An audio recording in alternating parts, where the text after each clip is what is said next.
Bom dia, boa tarde ou boa noite, dependendo do horário que você que nos acompanha. Seja muito bem-vindo a mais um Pod Jus, o podcast da UAB de Uberlândia, onde discutimos diversos temas importantes para a população, para a cidadania e para a advocacia mineira. Hoje falaremos sobre um tema de extrema importância, que se trata da educação e cidadania, a construção dos direitos no ambiente escolar. A educação, através de um direito fundamental de extrema importância para toda a população, hoje vai ser um bate-papo com pessoas de extremo gabarito, extremo renome na nossa condição de advogados, na condição de juristas. E aqui hoje eu conto com a presença do Dr.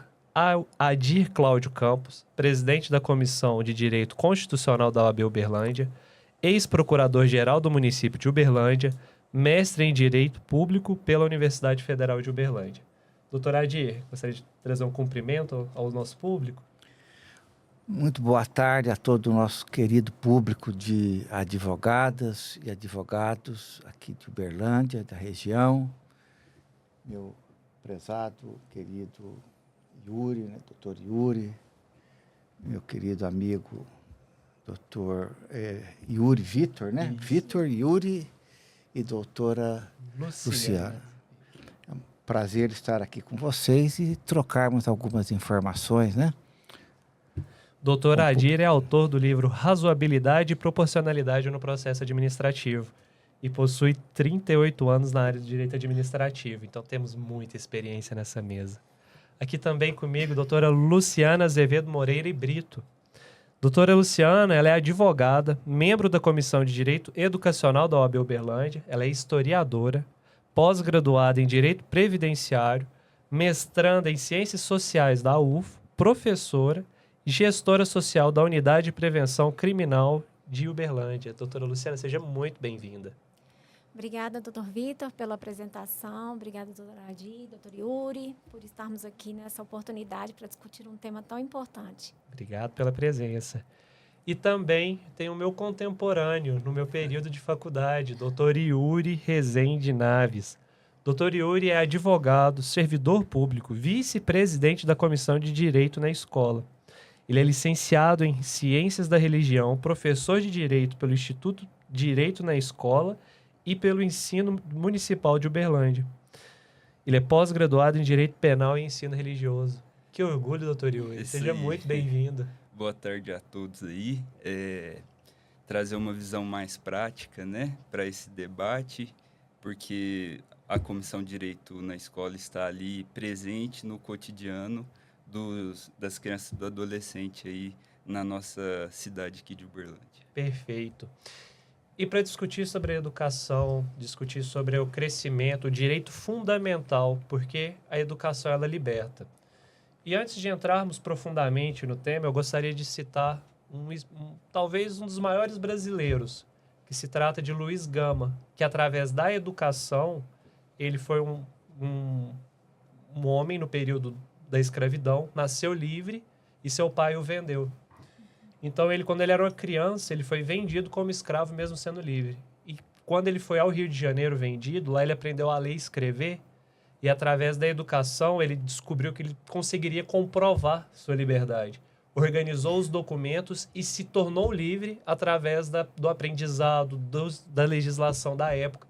E com esse conhecimento, ele passou a frequentar a USP e não permitia ele ter a formação, o diploma, mas ele pôde frequentar as aulas. Então ele se tornou rábula, que era um advogado sem a OAB, vamos dizer assim, sem ter passado no exame, mas ele poderia advogar, e ele libertou, há indícios que ele libertou mais de 1.000 escravizados naquele período, utilizando o texto da lei. Então, com o maior exemplo hoje, que a educação liberta, que a educação é um pilar da cidadania, que é através do nome hoje de Luiz Gama, que daremos início aos nossos trabalhos. Doutor Adir, gostaria de verificar com o senhor, como mestre do direito constitucional aqui, gostaria que o senhor falasse com a gente, a princípio, sobre as gerações do direito constitucional, sobre as ondas, a primeira, segunda e terceira onda que surge, e em que momento que a educação passa a ser um direito fundamental para a nossa Constituição, para os nossos cidadãos do Brasil. Se eu puder trazer um esclarecimento sobre como que é formada essas ondas e partir de que momento, então, a educação se torna um direito, vamos dizer, essencial, literalmente fundamental para nós? Perfeito.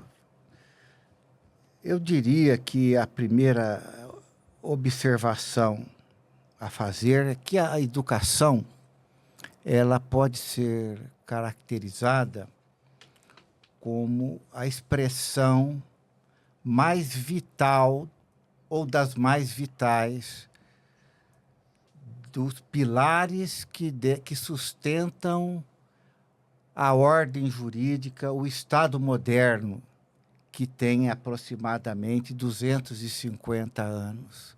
A nossa história, portanto, ela tem um marco antes de falarmos de educação, que é o momento em que a Europa acerta suas contas com a monarquia feudal, né?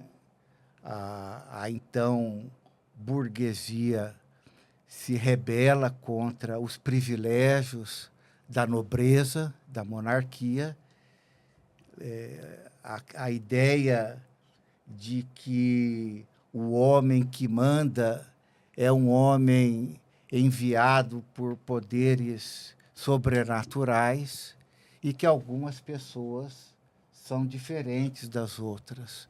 Então, essa ideia de que o homem é um animal político, a ideia de que o homem tem direitos inatos, começa a ganhar contingentes grandes na época das revoluções do século XVIII, e há um rompimento marcante com as revoluções dos Estados Unidos de 1776, a primeira grande revolução que marca a origem do Estado moderno, e a Revolução Francesa. Ao lado delas, nós temos a Revolução Industrial, que são revoluções que se interconectam, porque foi justamente em função do surgimento do mercado mundial que vai se formar uma ideia contratualista de relações sociais. E a ideia fundamental de um contrato é a ideia de igualdade, né, entre o contratante e o contratado. E isso foi trazido para o campo filosófico, né, com os filósofos contratualistas do século XVIII, né, notadamente Rousseau, Kant, que deram essa ideia de cidadania, de dignidade da pessoa humana, de um homem livre, né? O Kant ficou célebre quando ele disse que as coisas têm um preço. O homem, ele não tem um preço, ele tem uma dignidade. Ele não tem uma dignidade porque, ao contrário das coisas que são meio da nossa liberdade, nós somos um fim em si mesmo.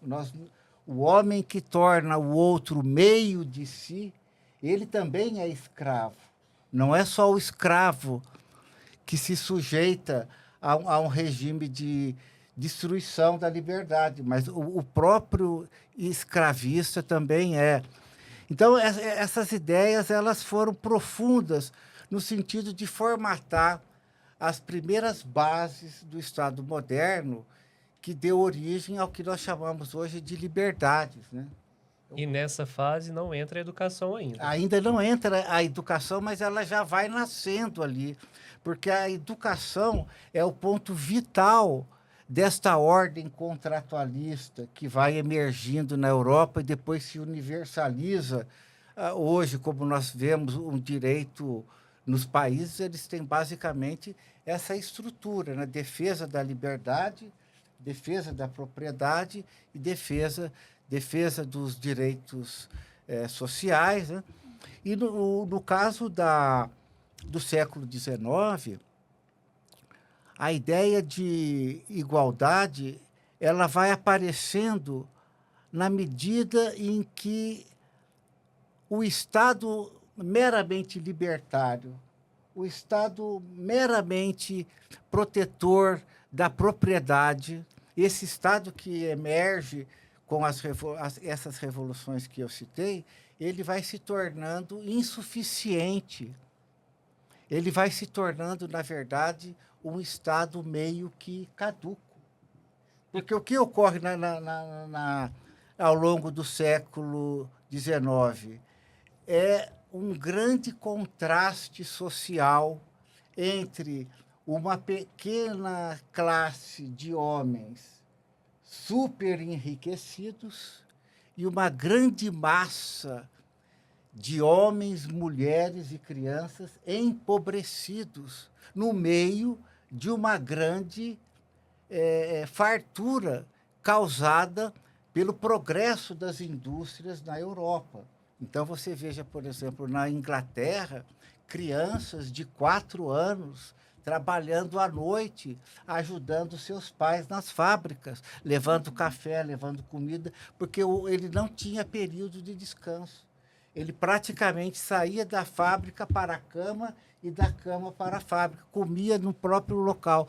Então, se arregimentava, era um regime frenético de produção, onde não havia garantias de salário, não havia jornada definida, não havia férias, descanso semanal remunerado, não havia horas extras. Expectativa de vida também muito baixa. A expectativa de vida, inclusive porque, ao lado disso, tampouco havia qualquer tipo de segurança e medicina do trabalho. Então, os trabalhadores eram submetidos às condições mais insalubres, sem nenhum tipo de respeito pela sua saúde. E isso tudo foi causando uma indignação de que o Estado liberal, esse Estado abstencionista, ele não poderia ficar calado.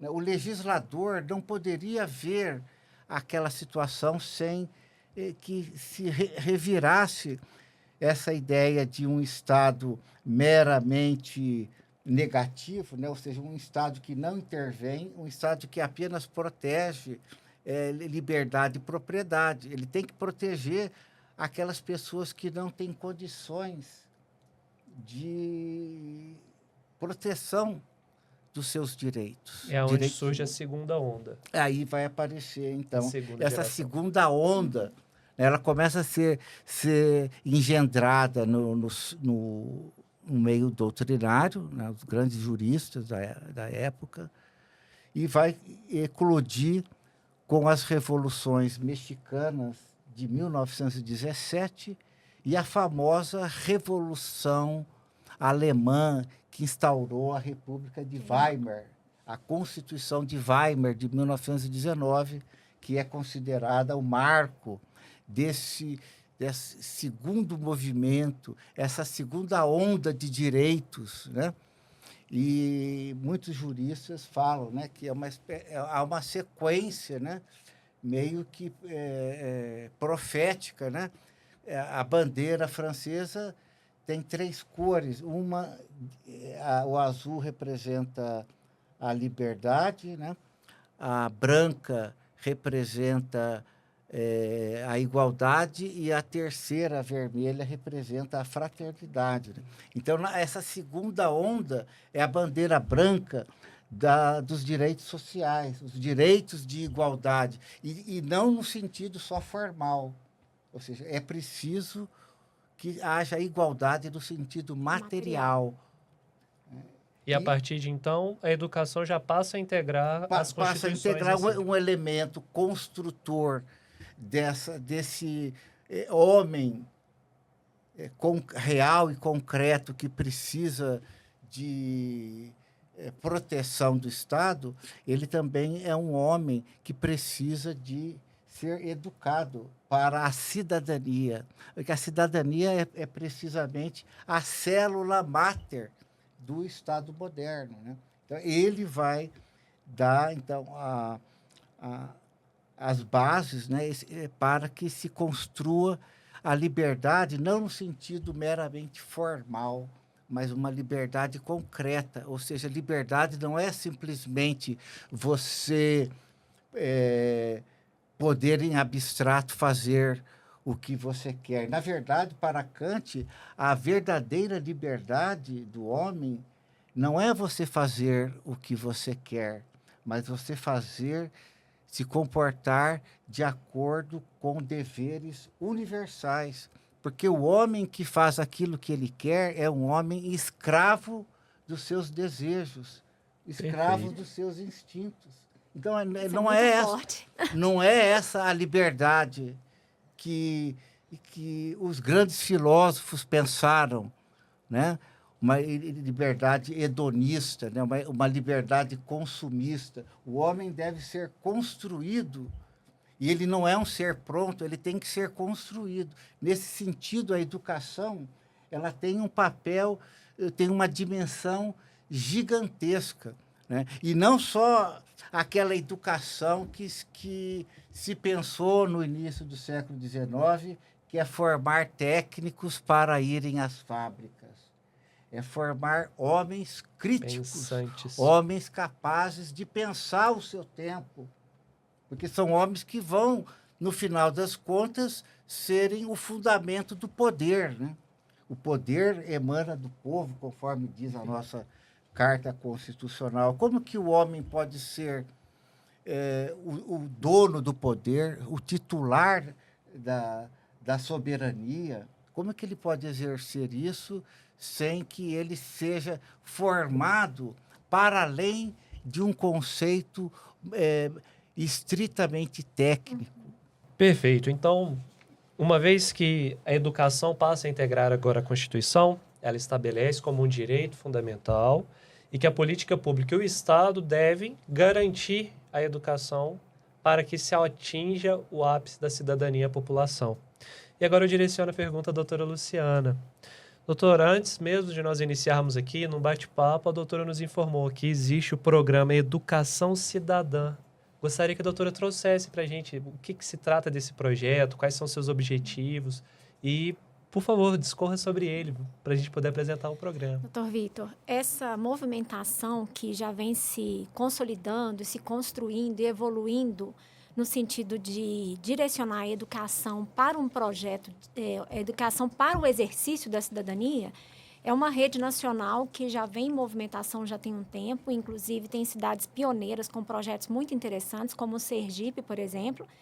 E o projeto, hoje se fala muito em segurança cidadã, receita cidadã e também a educação cidadã. E a educação cidadã, ela tem exatamente esse objetivo, é transformador, é criar um sujeito de direitos que se reconheça enquanto sujeito de direitos e que também respeite as instituições democráticas de direito. E esse projeto, ele inclusive recentemente saiu uma portaria do MEC com uma determinação para que as escolas comecem a trabalhar nas escolas públicas, tanto municipais, estaduais, isso vai ser discutido no âmbito regional, obviamente, mas que trabalhe a criança, o adolescente, o jovem para o exercício da cidadania. Porque, como bem disse o doutor Adir, né, a gente vive historicamente um processo evolutivo, né, e a conjuntura política, social, econômica, ela vem avançando. E não tem, parece clichê a gente ficar repetindo a mesma frase, né, que a educação é a base de tudo, a educação é a forma de se garantir o pleno desenvolvimento de um país sem ações efetivas. Porque hoje a Constituição, a LDB, garante o acesso à escola, garante o acesso à educação. Mas e a permanência? Como tem sido pensado a permanência no âmbito escolar?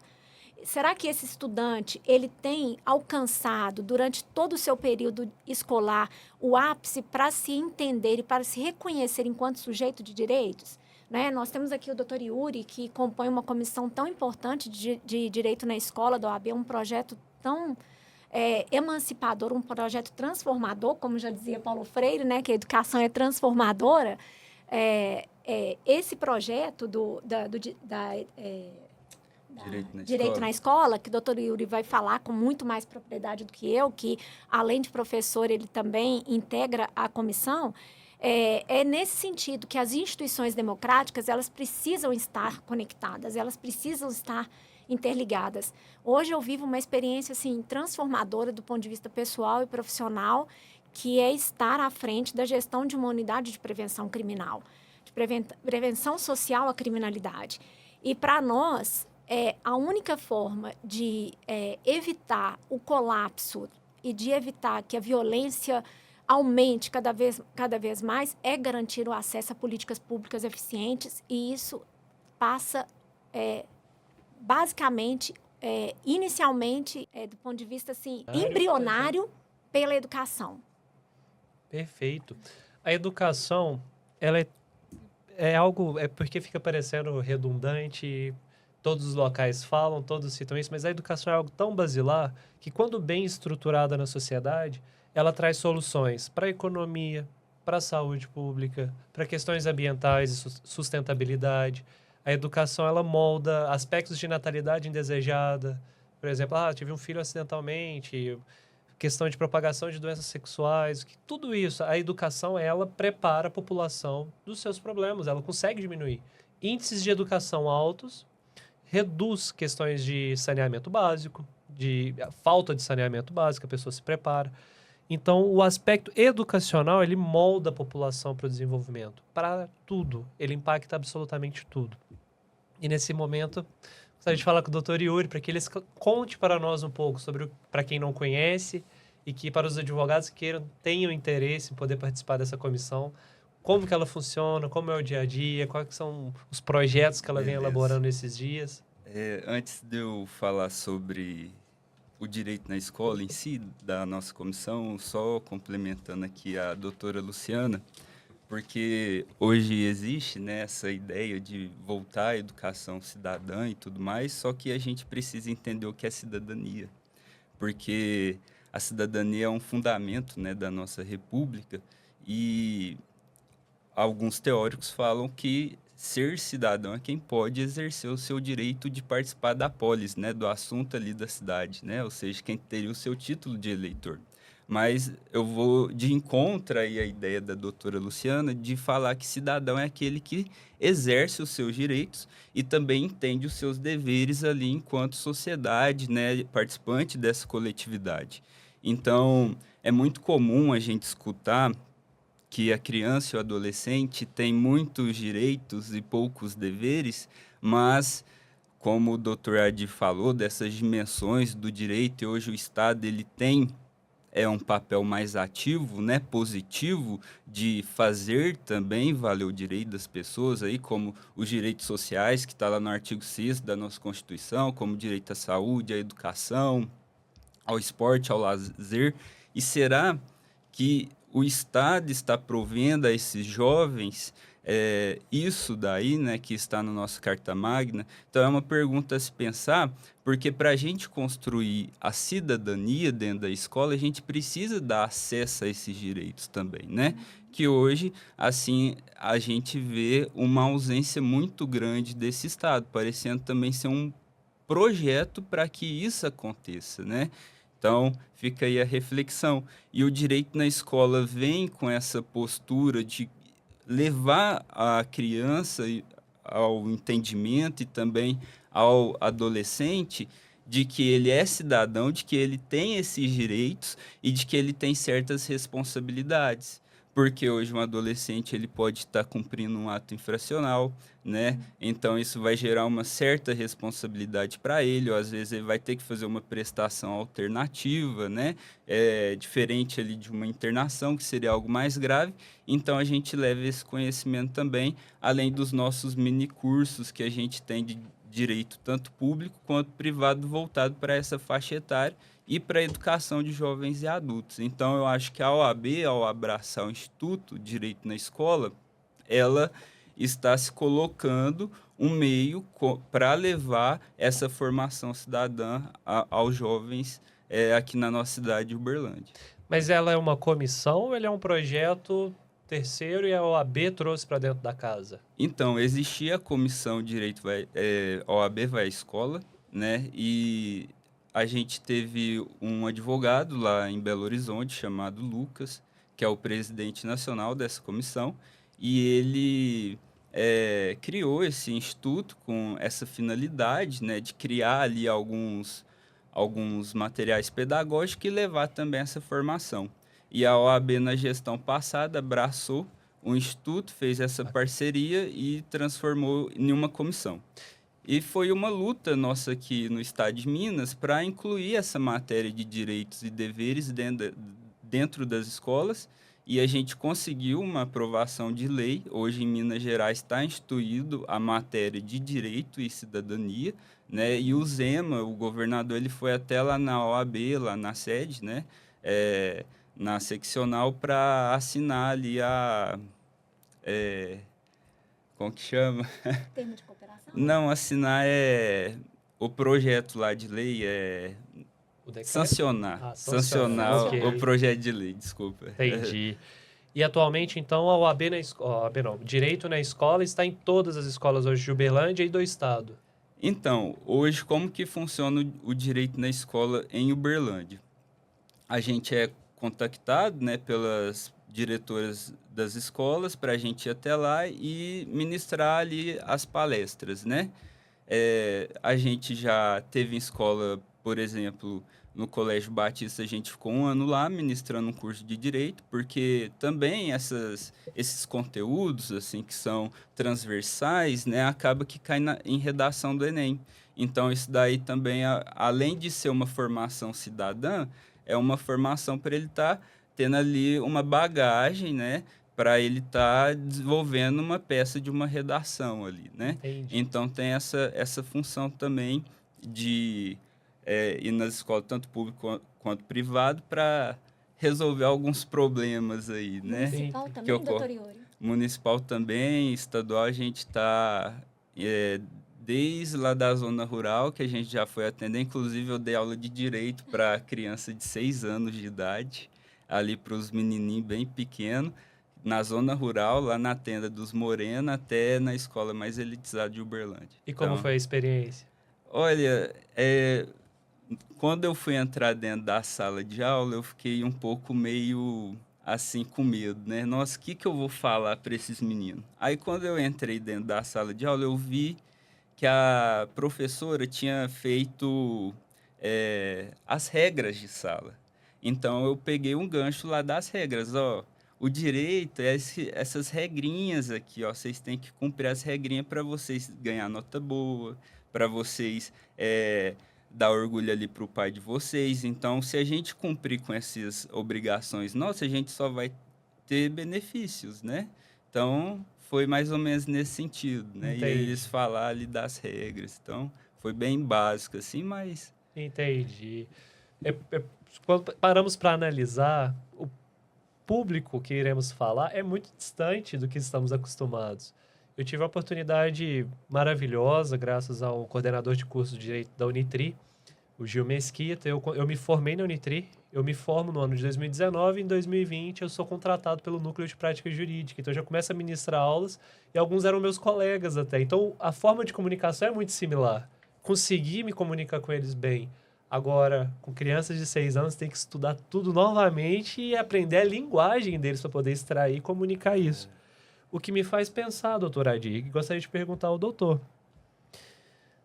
A educação, hoje também na nossa sociedade, ela é tratada como uma espécie de mercadoria. Mas ela pode ser tratada como um produto qualquer, ou então existe uma incompatibilidade entre a educação como direito fundamental e a exploração econômica dela? O doutor poderia esclarecer no ponto de vista constitucional para nós? Excelente questionamento. Eu principio dizendo que em nosso tempo está havendo uma lamentável confusão, um certo retrocesso, um debate que nem deveria existir acerca do papel do poder público e o papel do interesses do mercado. O que é interesse público e o que é interesse privado. Então, está havendo uma incompreensão curiosa, né?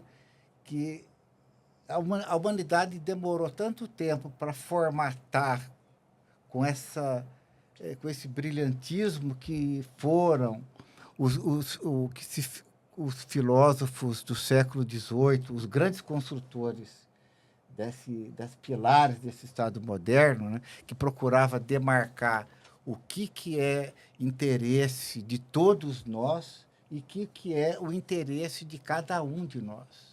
Então, nós precisamos ter claro que são dois campos de interesses que não precisam se chocar necessariamente, conforme tem se falado. Temos que desidratar o Estado tem que ser um Estado mínimo. Por trás disso aí eu vejo uma certa armadilha, que é um certo saudosismo do Estado liberal, que eu falei no início, um Estado que faliu. O Estado liberal não deu certo por mais de um século. Então, como nós podemos ter dúvidas que o Estado ele é um condutor fundamental para a sociedade? Que ele é a síntese da sociedade. Se ele está mal, nós temos que aperfeiçoá-lo e não destruí-lo, né? Então, destruir os direitos. E uma dessas é aí que eu acho que se insere essa questão de como tratar certos direitos. Certos direitos, nós não podemos tratá-lo como uma mercadoria, como compra e venda. Por isso que o Estado é importante, porque o Estado, ao contrário do cidadão, ele não visa um lucro. O orçamento público, ele não tem que ter superávit nenhum. Isso daí é uma bobagem. O orçamento público ele tem que zerar no final do ano. É isso que a lei, inclusive, determina. Não pode sobrar dinheiro. Você faz uma receita e tem uma determinada despesa e pronto. Se a receita não der para pagar aquela despesa, você tem que encontrar meios de pagar e zerar. Nem déficit e nem superávit. Assim que tem. Ou seja, ele não tem que dar lucro. Ele tem que atender o fim público para o qual ele é destinado. E, nesse sentido, é muito questionável que haja uma ideia de educação paga. Eu, particularmente, sou muito crítico da ideia de que você tenha uma educação paga. Eu gosto muito de fazer uma provocação para os meus colegas, os quais eu respeito muito, mas que discordam de mim, né? Se você está diante de dois médicos e você não conhece nenhum deles, você não tem nenhuma informação deles, só que você sabe que um foi formado numa universidade pública e o outro foi formado numa faculdade particular, qual que você escolheria? Eu tenho quase certeza que a maioria iria escolher o médico oriundo de uma escola pública. Porque, felizmente, nesse conflito de interesse público e interesse privado, algumas coisas nós já formamos da ideia de que o ensino superior público ele é melhor do que o ensino superior privado, com raras exceções que nós, inclusive, reconhecemos, né? Entendo. Então, eu falo nesse sentido, né, que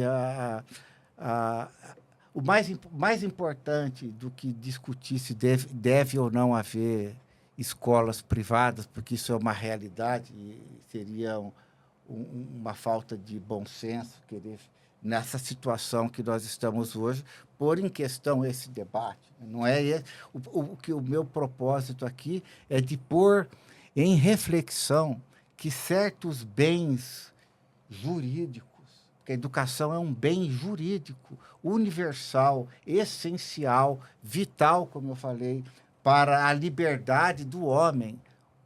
O homem não pode ser livre se ele não tiver consciência das suas necessidades, para parafrasear um grande filósofo também do Estado moderno, um filósofo do qual eu sou um leitor assíduo, né, chamado Hegel, Wilhelm Friedrich Hegel. Ele se contrapunha a Kant com a ideia de liberdade, ele criticava o conceito abstrato de liberdade de Kant e falava, né, que o verdadeiro conceito da liberdade é a integração do conceito com a realidade. É aí é quando a sua ideia e a realidade elas formam uma unidade.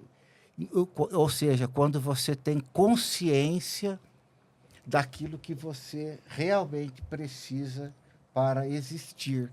Então, a educação ela é vital para isso. Então, a crítica ao mercantilismo da educação é nesse sentido, né? Conforme você viu aí agora, inclusive parece muito oportuno lembrar, né? As notícias, o noticiário dando conta que dezenas de faculdades privadas de medicina 30% foram reprovadas. 30 ficaram reprovadas. E aqui em Minas, felizmente, não tem nenhuma no Triângulo Mineiro, mas tem aí no sul de Minas, na região. Doutor Adi, mas para além, eu acho, dessa questão da dicotomia, né, entre o ensino público e privado, eu vejo, né, como o senhor bem disse, né, a educação hoje privada, ela existe, é uma realidade. É uma realidade. Né? E, só que a educação, do ponto de vista constitucional, pensando aqui nessa temática que a gente está pautando hoje para o exercício da cidadania, para a construção da cidadania, eu acho que o Estado, sim, tem a obrigação de fiscalizar e construir políticas públicas eficientes que possam contribuir para garantir permanência nas instituições de ensino, sejam elas públicas ou privadas. E, mais do que isso, é garantir também oportunidades iguais. Porque hoje, né, como bem disse o doutor Yuri numa visita de uma escola rural aqui na cidade de Uberlândia, aquela criança ela não tem o mesmo acesso à informação, a direitos, a instituições democráticas, como um aluno de uma escola privada tem. Eu tenho certeza que o doutor Yuri vai poder falar muito bem a diferença do aluno da escola pública e do aluno da escola privada. E quando instituições públicas e privadas se unem numa parceria construtiva, no sentido de garantir que a qualidade de ensino seja pauta tanto nas escolas públicas quanto privadas, e isso vem como o doutor Vitor confidenciou conosco, né, o quanto ele tem apreço pela educação básica. Então, se hoje a gente começa, na educação básica, criar esse distanciamento absurdo entre aqueles alunos que hoje estão na educação, nas escolas privadas, isso já destrói as bases da cidadania. Né? Então, quando a Rede Nacional de Exercício de Cidadania, que pauta, inclusive através da Matriz Nacional Curricular, que é necessário isso, mas criar políticas públicas que possam garantir acesso e permanência. E porque hoje também a gente vê na universidade pública uma defasagem imensa de alunos. Eles ingressam na universidade, mas não permanecem. A evasão é muito alta.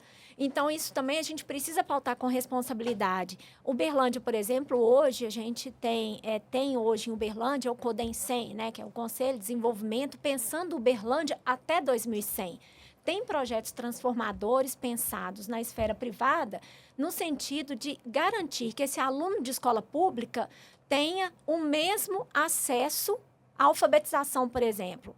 Né? Foi feito um pacto pela alfabetização na cidade de Uberlândia, um projeto inovador, um projeto que captou recursos, né, através da Raquel Garcia, do Instituto Transformar, salvo engano o nome, se eu estiver errado, por favor, me desculpe, Raquel, mas o Instituto é um instituto que pauta a questão da educação e o foco desse instituto, por exemplo, é aquele jovem que não tem acesso a uma educação de qualidade. Porque na educação básica existe uma discrepância muito grande entre o ensino público e privado.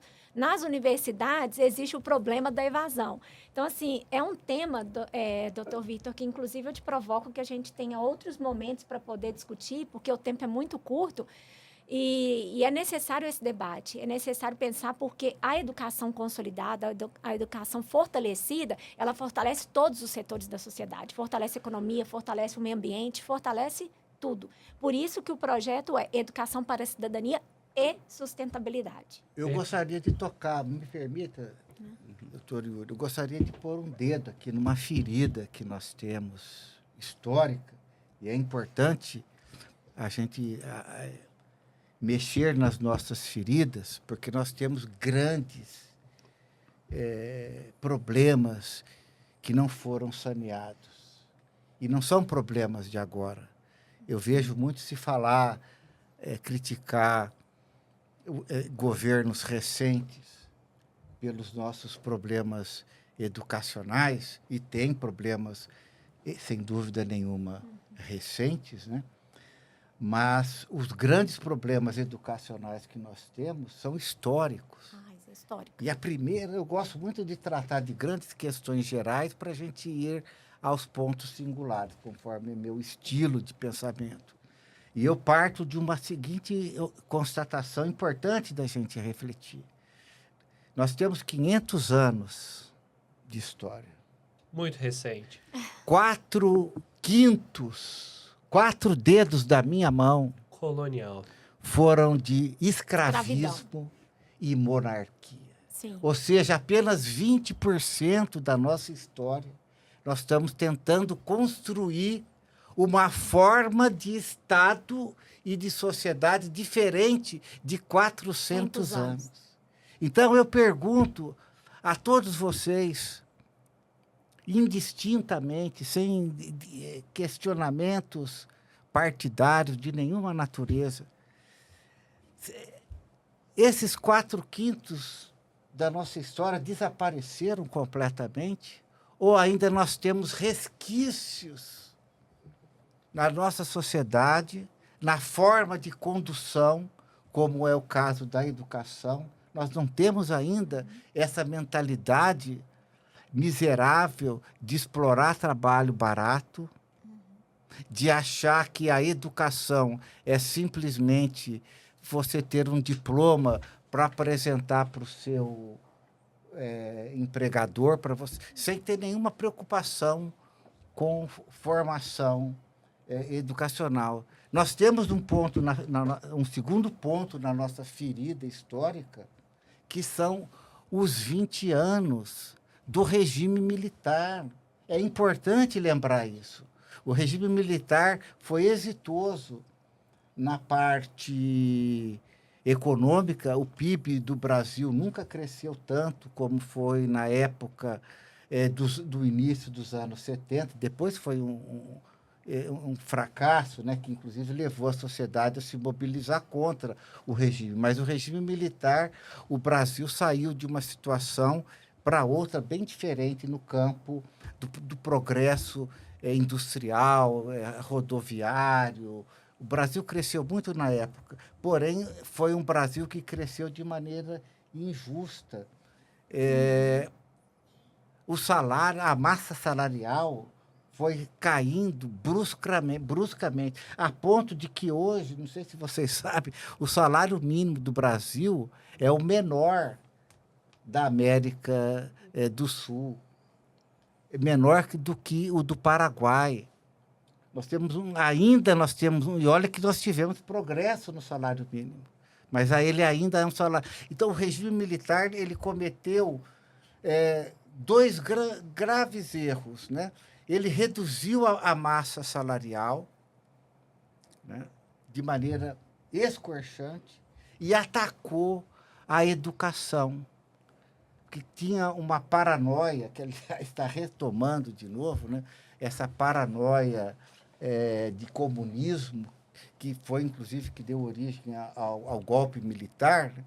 E se achava que tinha que atacar esse perigo vermelho dentro das escolas, dentro das universidades. Então, o regime atacou muito os professores. E uma das formas de atacar os professores foi com a redução de salários, a retirada daquilo que se tinha. Até os anos 60, você estudava no ensino médio, né, de segundo grau, o colegial que se chamava, né? Você estudava sociologia, filosofia. Uma das coisas que o regime fez foi tirar essas matérias, porque eram matérias aonde predominavam ideias que eram contrárias àquela visão tecnocrata que imperou. Então, nós tivemos nossos problemas educacionais, que são muito mais anteriores do que essa época, ele se agravou nessa época, e desde o fim do regime, que faz 40 anos, agora e no mês de março, né? Aliás, fez 40 anos, fez 40 anos em março passado, né? Doutor, se me permite, não conseguimos resolver. E me surge até uma dúvida agora. Atualmente nós estamos em um ambiente controlado, laboratorial, pressão e temperatura equilibrada e bem definida, um ambiente democrático onde nós podemos expressar nossas ideias e que estaremos em pleno e amplo respeito. Entretanto, a nossa sociedade vive uma questão de polarização e tensão muito alta. Eu gostaria de direcionar também a pergunta à doutora Luciana nessa hora. Como que podemos trabalhar o exercício da cidadania e democracia no ambiente escolar sem esse aspecto de partidarismo, polarização? Como que a doutora enxerga nesse momento a distribuição desses trabalhos e a resistência de determinados pontos que a população anda tendo referente ao desenvolvimento dessas matérias nas escolas públicas e particulares, no ensino geral? Doutor Vitor, eu acho que passa pelo envolvimento das instituições democráticas de direito de forma conjunta. E aí não é só a escola, é a Ordem dos Advogados do Brasil, com um projeto como esse, é o Ministério Público, é a Defensoria Pública, é as comissões de direitos humanos, são os conselhos que existem em todas as cidades, Conselho de Educação, Conselho de Assistência Social, Conselho de Segurança. E essas políticas, quando elas atuam de forma intersetorial e interconectadas, gera uma rede, e essa rede, sim, vai conseguir construir esse ambiente propício para que a cidadania seja tratada não como um valor político partidário, mas sim como um valor que institui no ser humano direitos e deveres, né? O meu direito começa onde termina o seu, e é a mesma coisa. Então, eu acho que nesse sentido, e aí eu acho que seria importante ouvir a contribuição da experiência da Comissão de Direito na escola. Só para complementar, eu gostaria, inclusive, de deixar aqui registrado um projeto muito importante, um projeto grandioso, que é chamado de Projeto Alvorada. Esse é um projeto do governo federal, e esse projeto garante que pessoas que são egressas do sistema prisional tenham acesso a cursos de qualificação dentro das universidades públicas. E isso, para mim, é um marco tão fundamental, porque a partir do momento que ele sai do sistema prisional, depois que ele cumpre a sua pena e ele entra num ambiente universitário e tem a oportunidade de fazer um curso e sair de lá qualificado, empregado, e isso transforma a vida daquela pessoa. E nós tivemos recentemente a formatura de uma turma na Universidade Federal de Uberlândia, uma turma de 25 egressos do sistema prisional que formaram no curso de eletricista predial com excelência. Dos 30 que ingressaram, 25 concluíram um curso de 8 meses, que tinha aula de segunda a sábado, todos os dias, e isso é muito gratificante, porque até a dificuldade de estar no ambiente escolar, eles não se sentem vinculados àquele ambiente. Então, eu acho que a inclusão, a cidadania, ela deve pautar nesse sentido, para fazer com que a sociedade ela se envolva com o problema do outro. E aí, quando você fala, doutor Vitor, sobre a polarização que vivemos hoje em dia, o tensionamento, a dificuldade de diálogo, de respeito, é muito nesse sentido. A gente precisa ter empatia com o outro e reconhecer no outro direitos e deveres. E aí, essa construção, essa relação de respeito, de harmonia, faz com que as instituições democráticas se fortaleçam e o país se desenvolve como um todo. Perfeito. Eu só gostaria de complementar aqui também, voltar no assunto lá que a doutora Luciana está falando sobre essa diferença de escola pública e privada, né?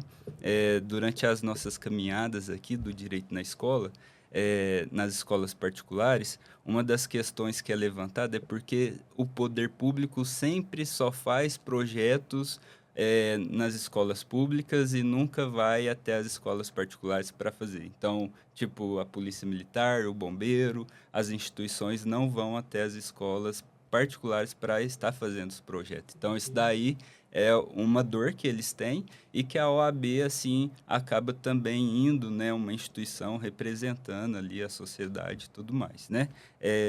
Então, há essa dor também. A outra colocação que teve foi sobre... Pode perguntar aí que eu vou lembrar.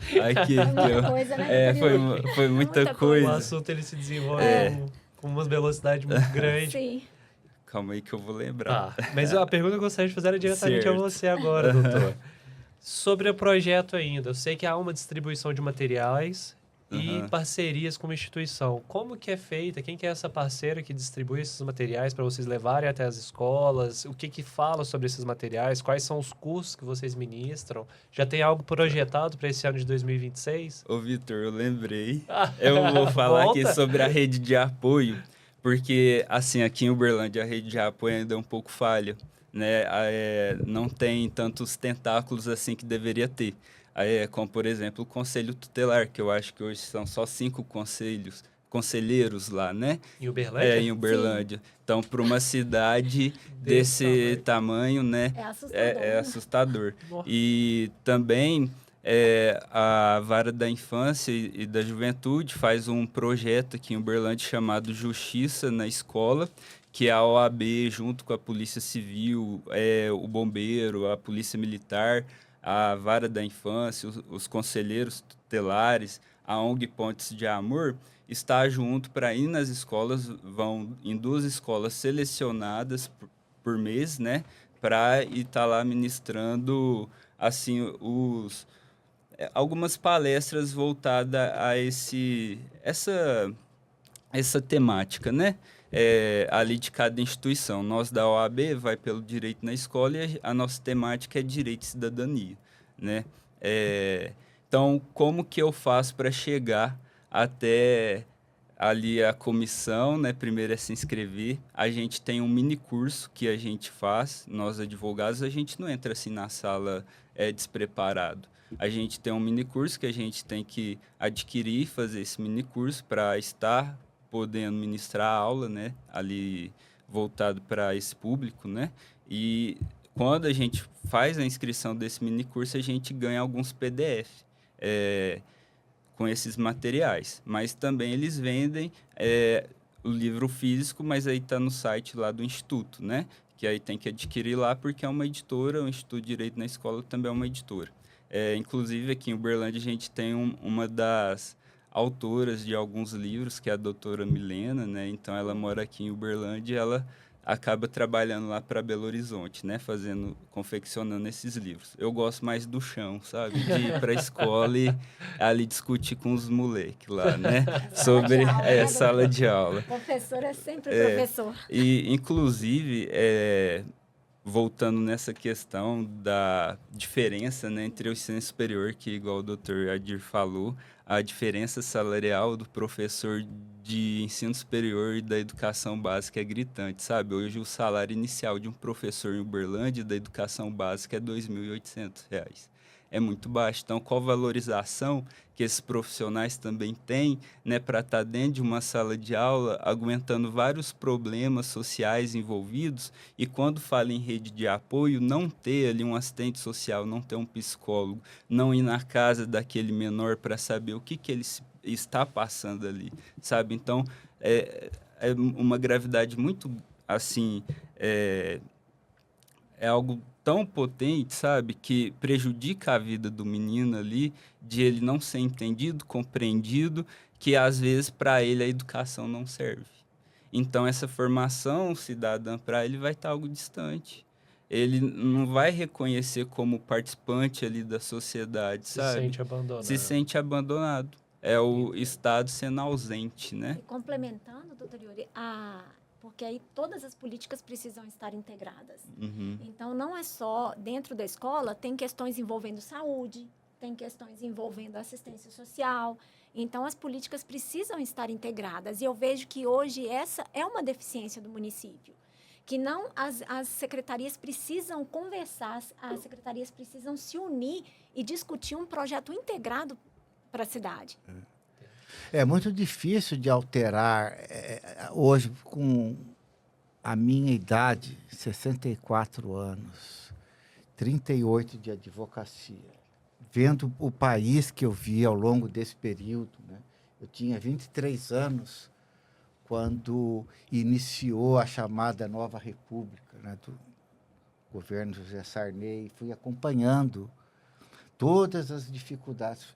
Essa herança histórica, por isso eu fiz questão de falar dos 400 anos, essa herança histórica, ela é pesada, ela pesa muito. Essa é a realidade.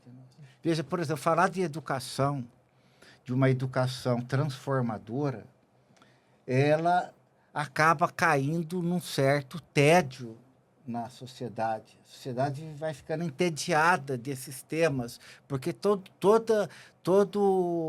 ano eleitoral essa conversa aparece e nada vai mudando. Não Os desenvolve. professores estão numa situação Esgotado, muito difícil, né? como o senhor falou, o salário os vencimentos dos professores do estado de Minas é ainda pior do que do município. Doutor Então- Adi, agora, desculpe interromper o senhor, perdão. Entretanto, o assunto não se esgota.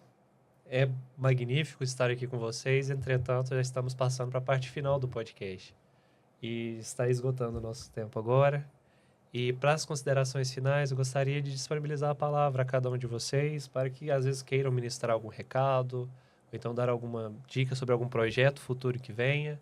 Então, eu gostaria de disponibilizar para a gente poder passar para os encerramentos finais. Perfeito. Ok? Com a palavra, doutor Adi. Eu vou fazer um encerramento, então, me voltando para a OAB. Eu acho que a OAB, os advogados e sua entidade máxima, tem um papel, sempre tiveram um papel relevante na história do Brasil, desde 1937, quando a ordem foi fundada, até o presente momento. A OAB tem um papel importante, porque como a educação ela é a expressão mais precisa, né, da cidadania, é a constituição do Estado Democrático de Direito, e nós, advogados, temos, por definição constitucional, né, por definição legal, infraconstitucional, esse papel proeminente. Eu acho que nós temos que assumir um papel mais proativo junto à sociedade, né, para levantar as bandeiras no sentido mais concreto, procurar participar mais da atividade pública da sociedade, né? Perfeito. Doutora Luciana. Agradecer mais uma vez a oportunidade, doutor Vitor. Como você bem disse, o tempo é muito curto e o assunto é muito importante. E eu acho que talvez a gente tenha outras oportunidades para poder ampliar esse debate, inclusive dentro da instituição, dentro da OAB. A Comissão de Direito Educacional, ela retoma esse ano com muito gás, com muita vontade de causar assim, impacto mesmo na instituição. Nós temos já um projeto que vai ser lançado esse ano, no mês de outubro, que é o mês de comemoração do professor, que é uma cartilha direcionada aos estudantes das escolas públicas e privadas sobre direitos e garantias fundamentais e, mais uma vez, eu conclamo as instituições que possam se unir, porque isso não é só uma tarefa do executivo, é executivo, legislativo, judiciário, terceiro setor, e eu acredito que se a gente, eu sei que, como bem disse o doutor Adir, 400 anos de história na escravidão e somente 100 anos em regime democrático, a gente ainda tem uma longa caminhada pela frente. Não se muda assim. Doutor Yuri. Bom, quero agradecer aí a todos, né, que estão aqui juntos, debatendo sobre um assunto, uma temática que me motiva demais, que é a educação, né? Eu acho que a gente tem que acreditar nisso, que é transformador, né? E eu gostaria aqui também de deixar uma colocação sobre esse projeto aqui, Violência Zero nas Escolas, que é um projeto que começou com o Dr. Luciano, aqui em Uberlândia, e que está em todo o estado de Minas agora. A gente lançou edital para as escolas manifestar se querem ou não o projeto dentro da escola delas. Aqui hoje em Uberlândia, 11 escolas manifestou interesse, escolas municipais. Então, esse ano vai ter o projeto Violência Zero na Escola, que é um projeto do Dr. Luciano, aqui o nosso presidente da 13ª subseção, e a CEDESE, né, que é a Secretaria de Desenvolvimento Social aqui de Minas, abraçou esse projeto e está colocando em todo o estado de Minas Gerais. Então, é um projeto que surgiu aqui na OAB Uberlândia e que a instituição, né, a OAB, está ali trabalhando fora ali das 4 paredes da OAB, de encontro aí a juventude para falar um pouquinho de cidadania, né? É isso. Perfeito. Agradeço a todos vocês pela presença hoje, agradeço ao público que nos acompanhou até aqui. Educação, cidadania e democracia caminham juntas e a OAB reafirma o seu compromisso perante a sociedade, perante os advogados. Então, vamos juntos, vamos evoluir, vamos desenvolver cada dia mais. E agradeço imensamente a presença de vocês novamente e a presença do público. Até breve, em breve teremos mais temas importantes como esse. Muito obrigado.